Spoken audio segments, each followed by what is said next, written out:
terhadap Portugis dan VOC. Sebelum kami mulai videonya, kami akan memperkenalkan diri kami masing-masing. Perkenalkan, nama saya Yoga Pratama. Perkenalkan, nama saya Breno Octavio Sidki. Saya Siti Farhana Tusera. Perkenalkan, nama saya Keisha Meliviana Syafera. Perkenalkan, nama saya Desi Wulandari. Perkenalkan, nama saya Fatia Nuraina. Perkenalkan, saya Fadlan Nur Hidayat. Perkenalkan, nama saya Istiqlal Dioga.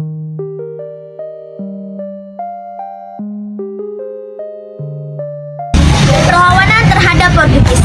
Perlawanan bangsa Indonesia terhadap Portugis antara lain terjadi di Demak, Aceh, dan Maluku. Malaka dan Demak angkat senjata. Pada tahun 1512, timbul perlawanan di Malaka. Perlawanan itu dipimpin oleh seorang pemuka masyarakat Jawa yang bermukim di Malaka, yaitu Pate Kadir atau Katir. Pate Kadir tidak suka dengan sikap congkak Portugis yang bernafsu memonopoli perdagangan di Malaka. Oleh karena itu, Pate Kadir merencanakan untuk perlawanan terhadap Portugis. Portugis mengetahui rencana Pate Kadir. Untuk menggagalkan rencananya, Portugis mendekati Pate Kadir. Akan tetapi, Pate Kadir menolak bekerja sama dengan Portugis. Pate Kadir berhasil menjalin kerjasama dengan Laksamana Hang Nadim. Namun, pasukan Portugis sangat kuat. Selanjutnya, Pate Kadir melarikan diri ke Japara, kemudian ke Demak. Perlawanan Demak terhadap Portugis di Malaka ini juga belum selesai. Perlawanan rakyat Aceh. Keberadaan Portugis di Malaka telah mengganggu aktivitas perdagangan rakyat Aceh. Oleh karena itu, Aceh bersama Demak pada tahun 1513 melancarkan serangan ke Malaka, tapi gagal. Bagi Portugis, perkembangan Aceh juga merupakan ancaman. Portugis berkali-kali melancarkan serangan terhadap Aceh, namun gagal. Menghadapi ancaman Portugis itu, rakyat Aceh telah mengambil beberapa langkah pertahanan, yaitu 1. Kapal-kapal Aceh yang berlayar ke Timur Tengah dilengkapi dengan meriam dan sejumlah prajurit. 2. Aceh meminta bantuan persenjataan, militer, dan ahli perang dari Turki. Bantuan itu dapat dipenuhi oleh Turki pada tahun 1567. 3. Aceh juga telah mendatangkan bantuan dari Kalikut dan Jepara. Setelah datang bantuan dari Turki, pada tahun 1568, Aceh bersama armada Turki menyerang Portugis di Malaka. Menghadapi serangan itu, Portugis terpaksa bertahan mati-matian di benteng Alfamasa. Akhirnya, Portugis dapat menggagalkan serangan Aceh itu. Pada waktu Aceh dipimpin oleh Sultan Iskandar Muda, serangan untuk mengusir Portugis dari Malaka ditingkatkan. Maluku bergolak. Pada tahun 1529, terjadi perang antara Portugis dan Kerajaan Tidore. Perang terjadi karena armada Portugis menyerang junjung dari Belanda yang akan membeli cengkih di Tidore. Tidore marah karena kegiatan perdagangannya terganggu.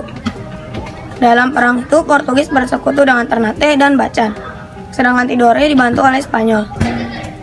Untuk menyelesaikan pertentangan tersebut, diadakanlah perjanjian Saragossa, yang isinya Portugis diizinkan untuk berkuasa di Maluku, sedangkan Spanyol diberi kekuasaan di Kepulauan Filipina. Ketika di bawah kepemimpinan Antoni Dalvao, Portugis terus bertindak sewenang-wenang. Pada tahun 1565, di bawah kepemimpinan Sultan Khairun, Ternate melancarkan serangan terhadap Portugis. Para Portugis bertindak sewenang-wenang. Portugis melakukan tipu muslihat dengan cara mengajak Sultan Khairun berunding di Benteng Santo Paulo pada tahun 1570. Namun Sultan Khairun dikhianati. Beliau ditangkap dan dibunuh oleh tentara Portugis. Pembunuhan atas Sultan Khairun telah menimbulkan kemarahan rakyat Maluku. Di bawah pimpinan Sultan Babula, putra Sultan Khairun, rakyat Maluku melancarkan serangan besar-besaran terhadap Portugis. Pada tahun 1575, Portugis terusir dari Ternate dan Tidore.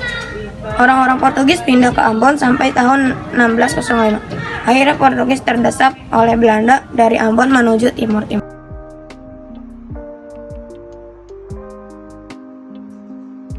Maluku kembali angkat senjata dengan cara kekerasan. VOC berhasil melakukan monopoli perdagangan rempah-rempah di Maluku. Pelayaran hongi merupakan tindakan-tindakan sewenang-wenang. VOC dalam mempertahankan beras dari Jawa yang harus dibeli oleh rakyat Maluku dengan harga tinggi. Pembangkangan dan pelanggaran terhadap ketentuan itu akan mendapatkan hukuman dari VOC. Rakyat Maluku makin menderita. Rakyat Maluku bangkit melawan kesewenangan-wenangan dan ketidakadilan VOC. Pada tahun 1635 sampai 1646, terjadi perlawanan rakyat Hutu pada tahun 1650. Berkobar perlawanan di Ternate di bawah pimpinan Kecili Said. Pada tahun 1675, boleh dikatakan VOC berhasil memadamkan berbagai perlawanan timbul kegiatan monopolinya. Makin kuat, VOC makin congkak dan sewenang-wenang jika kesediaan rempah-rempah sudah menipis, rakyat diperintahkan untuk menanam sebanyak-banyaknya. Jika kesediaan melimpah, VOC memusnahkannya. Itulah tindakan VOC yang membuat rakyat bingung dan sengsara. Portugis juga melakukan intervensi dalam pergantian Raja Tidore. Dalam situasi memprihatinkan itu, tampilan Raja Tidore, Sultan Nuku, memimpin perlawanan. Ia sangat gigih dan ulet. Karena keuletan dan kegigihan dalam memimpin perang ini, Sultan Nuku mendapatkan julukan Jou Barakati yang artinya Panglima Perang. Perlawanan Sultan Nuku berlangsung lama, sekitar 25 tahun. Hal ini membuat Belanda menjadi cemas dan frustasi. Belanda tidak mampu menguasai Tidore. Perlawanan Makassar. VOC pertama kali mengirim utusan kepada Raja Goa dengan maksud menjalin hubungan persahabatan. Utusan VOC itu diterima oleh Raja Goa sehingga terjadi hubungan antara Goa dan pihak VOC. VOC kemudian mengusulkan hal yaitu Sultan Goa bersama VOC menyerang Banda. VOC menghendaki agar kerajaan Goa tidak lagi menjual berasnya kepada Portugis. Goa dilarang membeli rempah-rempah di Maluku. Usulan VOC itu jelas bertentangan dengan hati nurani dan kepentingan kerajaan Makassar. Oleh karena itu, permintaan VOC ditolak. Penolakan usulan tersebut mengecewakan pihak VOC. Akibatnya, hubungan antara VOC dengan Makassar semakin memburuk. Apalagi pada tahun 1660, VOC berhasil menduduki benteng Panakukang. Hal itu jelas merupakan ancaman bagi Goa. Oleh karena itu, Sultan Hasanuddin mempersiapkan segala sesuatu berkaitan dengan perang, termasuk menyiagakan sekutu-sekutu Goa. Terjadilah perang antara Makassar melawan VOC. Dengan perlengkapan persenjataan yang lebih baik, akhirnya tentara VOC berhasil mendesak Sultan Hasanuddin dengan memaksa untuk mendatangi perjanjian Bolngaya. Dengan perjanjian itu, maka VOC melakukan monopoli perdagangan di wilayah kekuasaan kerajaan Goa. Akhirnya Makassar menjalin koloni VOC Belanda. Mataram melawan VOC. Perlawanan terhadap VOC di Pulau Jawa sangat terkenal di bawah pimpinan Sultan Agung Hanyakratkusuma. Sultan Agung bercita-cita meluaskan daerah kekuasaannya dan ingin mengusir VOC dari Batavia. Untuk melaksanakan cita-citanya itu, beliau menyerang VOC di Batavia pada tahun 1628 sampai 1629. Sultan Agung memang benar-benar bercita-cita ingin mengusir VOC dari Indonesia, tetapi belum terwujud. Sultan Agung memang belum bisa mengalahkan tentara VOC secara militer. Namun, Sultan Agung berhasil mengalahkan VOC secara diplomatika. Hal itu terbukti VOC secara rutin mau menyerahkan upeti kepada kerajaan Mataram. Sebagai imbalannya, VOC diizinkan berdagang di pantai utara Jawa. Pada tahun 1645, Sultan Agung wafat dan dimakamkan di Imogiri. Pengganti Sultan Agung adalah putranya, Amangkurat I yang memerintah pada tahun 1646 sampai 1677. Raja Amangkurat I ternyata raja yang lemah. Ia menjalin persekutuan dengan VOC. Untuk mengenang nama besar Sultan Agung, di Semarang berdiri sebuah perguruan tinggi bernama Universitas Islam Sultan Agung. Ternajaya, Mataram di bawah pimpinan Raja Angkuna I ternyata sangat bersahabat dengan VOC. Pada tahun 1646, Mataram secara resmi mengadakan perdamaian dengan VOC. Isi perjanjian antara lain sebagai berikut. 1. Mataram mengikuti kekuasaan VOC di Batavia. 2. Mataram boleh berdagang seluruh Indonesia kecuali di Maluku. 3. VOC setiap tahun mengirim duta ke Mataram. 4. Diadakan tukar-menukar tawaran perang. Sebagai Raja Mataram Angkura I, tidak ada lagi memakai gelar Sultan tetapi Sunan. Pusat pemerintah dipindahkan ke Planet. Bahkan tidak sedikit para ulama yang menjadi korban kekuatannya. Hal ini telah menimbulkan kekecewaan dan berpihak dan berbagai pihak. Timbullah berbagai perlawanan, salah satu perlawanan itu adalah perlawanan Trunajaya. Perlawanan Trunajaya terjadi pada tahun 1674. Trunajaya dapat mendukung dari Pangeran Adipati Anon, putra Angkuma I. Selain mendapat dukungan dari Pangeran Adipati Anon, Trunajaya juga mendapatkan bantuan dari orang-orang Makassar yang dipimpin oleh Karaeng Galesong. Dengan demikian, Trunajaya memiliki pasukan yang cukup besar. Perlawanan Trunajaya berhasil merebut pusat kerajaan di Pleret. Benda pusaka karena kerajaan diangkut ke Kendiri. Di Kendiri inilah Trunajaya memutuskan pemerintahnya. Ia menyebut dirinya sebagai Panembahan Romo. Pangeran Adipati Anom tidak senang Trunajaya berkuasa. Oleh karena itu, Pangeran Adipati Anom tidak mau lagi bersekutu dengan Trunajaya, dimulai mendekati ayahnya. Sementara itu, di Pleret timbul kekacauan. Saudara Pangeran Adipati Anom, yaitu Pangeran Pugar, mendukungi istana Pleret. Pangeran Pugar berusaha memulihkan keamanan. Akibat tindakan Pangeran Pugar itu, Amangkurat I terpaksa meloloskan diri ke Batavia. Ia ingin minta bantuan kepada VOC. Perjalanan Sunan Amangkurat I disertai Pangeran Adipati Anom yang sudah tidak bersekutuan lagi dengan Trunajaya. Sebelum meninggal, Sunan Angkuma I telah menunjukkan Pangeran Adipati Anom sebagai pengganti dengan gelar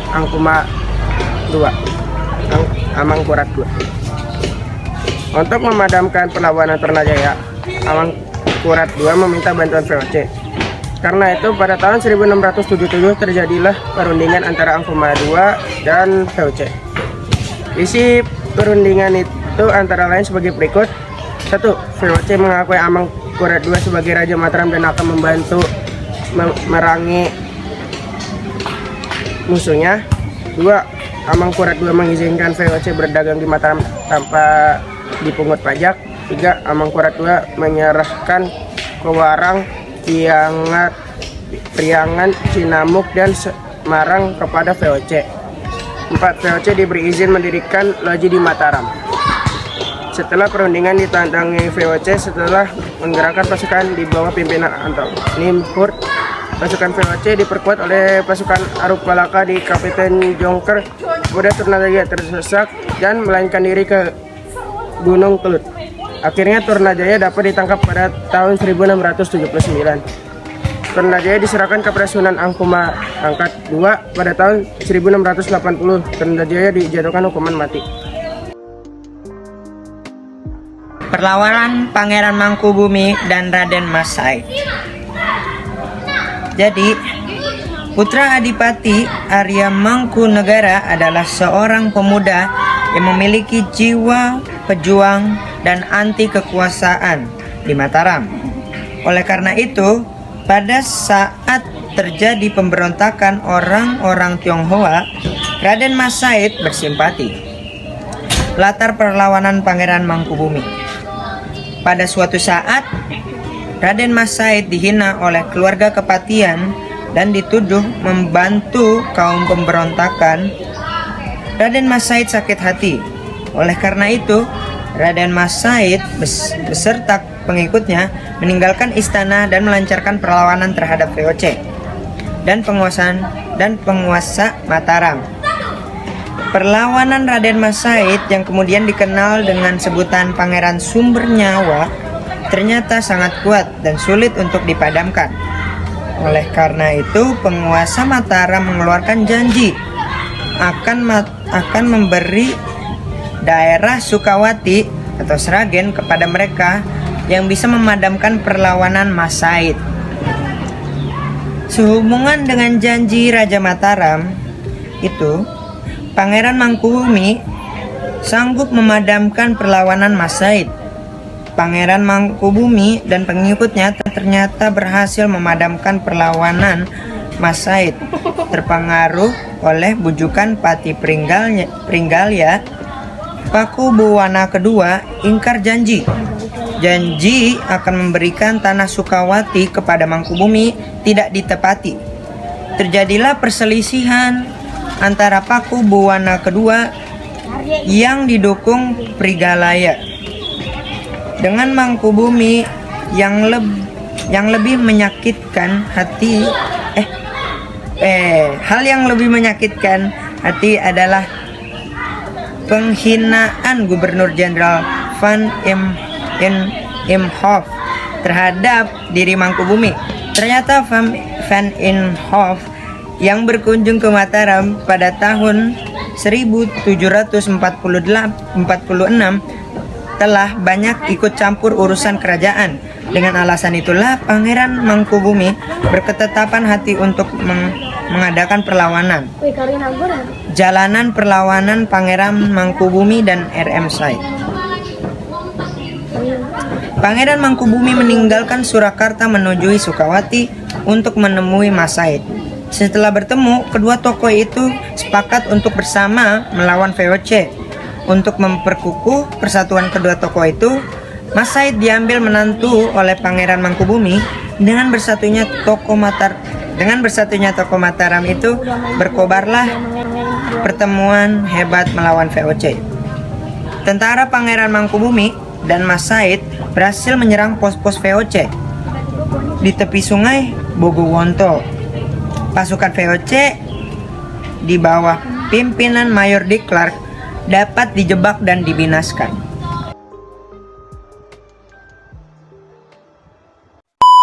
Sekian video dari kelompok kami, semoga bermanfaat. Wassalamualaikum warahmatullahi wabarakatuh.